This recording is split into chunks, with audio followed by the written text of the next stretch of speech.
Hello and welcome to the latest edition of the Redwood Finance Podcast. I'm Andy McCue, technology journalist and editor, and joining me today is Devin Gharibian, Chief Solution Officer for Redwood. Today, we're going to be talking about the so-called automation gap for finance, which creates extra work and manual efforts for finance process outside of the ERP system. And specifically, we'll be looking at what causes it, what are the consequences of it, and more importantly, perhaps, how to tackle it. So, welcome, Devin. Thanks for joining me today. Yeah, good morning, Andy. It's a pleasure to be here. So let's start at the beginning here. We know that the finance function generally, talk to anyone there, is still reliant on a lot of time-consuming manual effort, whether that's closing the books, accounts receivable, payable, whatever. They're just kind of all over the place. But yet they've invested all this money in ERP systems over the years. So there's obviously this, what we call this automation gap. Could you just put that into context for us? And certainly in terms of both the IT and the CIO angle of this, and also in terms of the people who work in finance, what actually is it? Well, I think if we want to put it very simple, what we mean with the term automation gap is that most organizations have a huge set of products and tools they've implemented over the course of decades to keep their businesses running and to keep the finance function operational. However, still, after all these efforts, they are very reliant on a lot of people doing things in those applications in order to complete their processes. So you could ask, why is this still required? Because we have all these tools, and yet we need hundreds of people potentially even to do the work. And that's what we define as the automation gap. So despite the fact you have all these tools in place, you still need a lot of people to do things with all these tools to be able to perform your processes and keep finance function operational. And that's really the definition of it. So it's very much about these people, potentially hundreds of people, plugging the gap that's not done by the technology. So why does this matter then? Why is the automation gap important? And what is the impact of, there's an obvious impact in terms of the manual effort, but what's the broader impact on both IT and finance?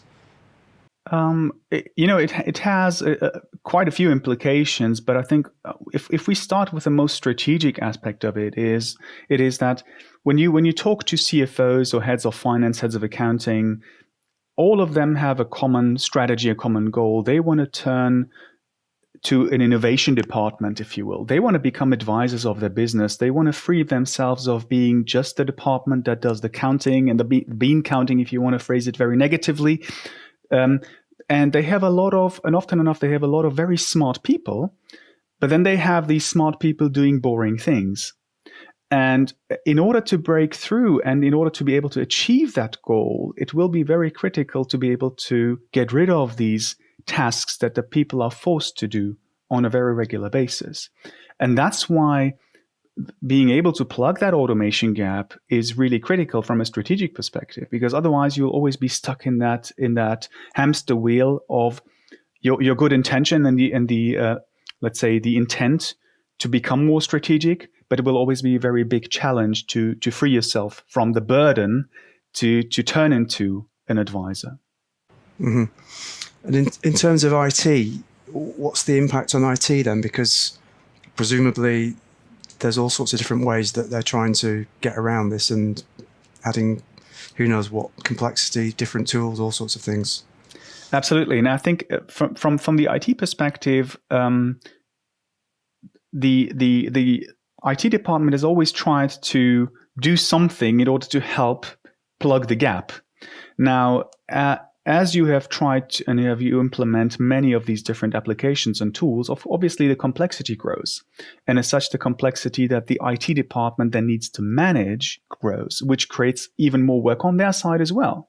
So on the one hand, you have the continued effort from the finance people that still need to do a lot of work to do finance operational. And then you increase the amount of tools on the IT side, but you don't drastically decrease the amount of work on the finance side. So overall, it just becomes more work and more complexity to manage. And then both suffer from it, both finance as well as IT suffer from it. So Devin, we've got, on the one hand, we've got smart people in finance doing lots of boring manual things, and we've got IT running around trying to add tools at a rate of knots to address that, but failing to address that. So, what's the answer here, really? What's how do we go about starting to fix this?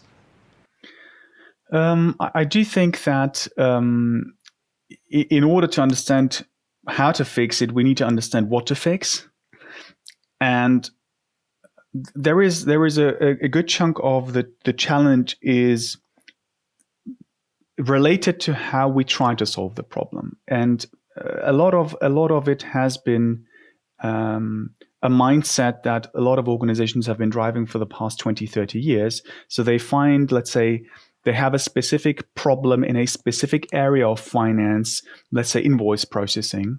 Obviously, then the most natural thing you would think of is go and find a solution that solves your invoice processing problem. And then you have another problem maybe in your reconciliation area, and then you go and try to find a solution that fixes your reconciliation problem. And although naturally that's the right thing to do, you end up trying to fix every problem with a different tool, with a different approach, which then again leads to that end situation we are discussing now, which is you have a quite complex set of tools, and yet from an overall perspective, you haven't maybe achieved what you were trying to achieve. And if we look at the root cause of it, it's not just that part of it, but it's also the inherent complexity of these finance processes with the given ecosystem. And what I mean is, if you look at the ERP system, which is typically the core of what finance is working with, if you then look at the tasks that people are performing around these ERP systems, they always do very similar things, regardless of all the tools that they have. So they always have to, for instance, go and pull data out of a system. They need to, or multiple systems. They need to combine the data somehow, maybe apply rules to the data, calculate pivot tables, subtotals. Then they have to maybe go to someone else to ask permission and to ask for an approval to do something with the data. And eventually they put it back into the ERP or they put it in another system. And then they need to keep an audit trail of what they did. And sometimes they go to system A, sometimes they go to system B, sometimes for a specific process. There are tools that help with some of these tasks. But in essence, there are these different types of tasks that all these people have to perform. And the challenge is that with the tools that are being chosen and implemented, these tasks don't always go away completely. They go away maybe for a specific process, like the example of invoice processing that I mentioned. If you buy an invoice processing solution, it will help removing the need for people to do these tasks when they process invoices. But once you bought an invoice processing product, it can't help you with the reconciliation problem because it's a different process. When you reconcile data, you still have to pull data out of a system, match the data, apply rules on the data, on the amounts, filter these things, go to someone to ask approval. But it's in the context of a reconciliation, so the invoice processing product can't help you achieve that or can't help you automate that. And as such, you end up trying to do very similar things with different sets of technologies. That's why you end up having this zoo of applications and tools that you need to manage. And in order to be able to tackle that problem, it needs a bit of more wider thinking in terms of understanding what it is that people are actually doing and how to actually automate this from a more broader perspective. And then you can start to tackle it with more generic capabilities, technologies, but also maybe with other approaches to how organizationally tackle it. So is there an element here of, so you talked about the complexity of finance process there, which I'm sure listeners will kind of understand. Is it about redesigning those or rethinking those processes as well as the technology side of things? Or is it about coming at it from a better technology solution, or both? I think it's both. I mean, you always need, it's this old game of process, people, technology. So you always need to think of the process and how you can improve it. The challenge I've been seeing very often, though, is that organizations get hung up on optimizing the process per se, but they're not doing nothing else about it. So if you intend, and this is what we see in a lot of the projects that we do, if the end end result is a fully automated process, then as part of that journey of automating that process, you should also try to optimize it as much as it makes sense in order to have the best result. But if you just try to optimize the process without really automating it, you'll end up with a similar situation as you were before, with still a lot of manual effort potentially being in place. And I suppose finally, really, it's that how do you really automate it then? What's the RPA point solutions workarounds? You've talked about how they don't really plug the gap and they just add extra complexity and cost. So what is the answer there then? So I think if we look at that, let's say the complexity that exists and needs to be managed as you try to automate something, the complexity goes fundamentally in 3 dimensions. One dimension is the complexity of actually automating each and individual task a person has to perform. And I mentioned before, you have to maybe retrieve data from various systems. That's one type of task people have to perform. And when you try to automate that task, it requires effort to do so. And you need the right tools to do it. You need the right people to be able to implement that automation. And then you need to be able to operate that automation. But as we also discussed previously, it's not just that single type of activity that you need to automate. You also have different types of activities that you need to automate. And ideally, you don't do this in different tools. If you do that in different tools, like you have one tool for retrieving data, another tool for matching data, then you have created another set of complexities, which you try to avoid. So the first set of complexity is really being able to automate a single task.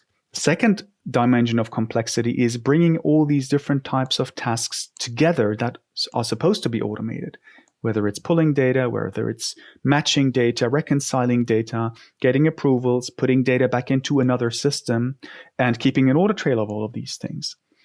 And finally, the final dimension of complexity is that you don't have just one process for which you desire to do that. You have hundreds of processes in your finance function that all require to be automated in a very similar fashion.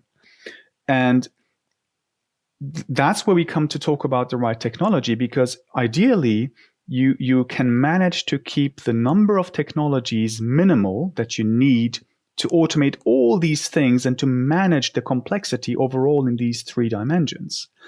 And the fact that we have this automation gap that we discussed earlier is coming from the fact that all of the tools that are being used up until today are not able to plug the gap sufficiently, or the complexity that is created is too much, or it's too costly to plug the automation gap.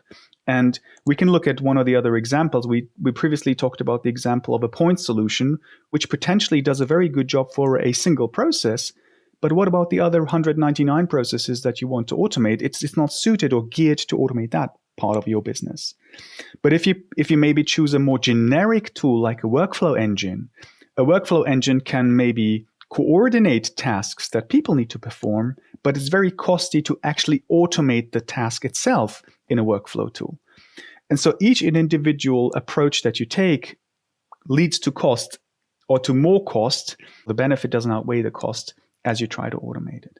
And RPA is another example for it. We've seen a lot of organizations that use RPA, and RPA theoretically is geared to do all of that.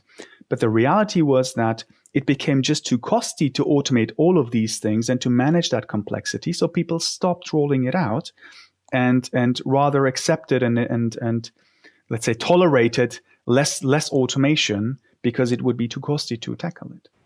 Okay. That's great, Devin. Thanks very much for your insight on there. So just to briefly recap, I think the automation gap we're talking about in finance is, as you said, lots of smart people doing boring jobs when they could be doing more important things. IT's tried to address this with lots of tools, whether that's RPA or workflow, but there's always a trade-off between cost and what it can actually do, what it can automate, the complexity that it adds. And also we're dealing with the inherent complexity of finance process here.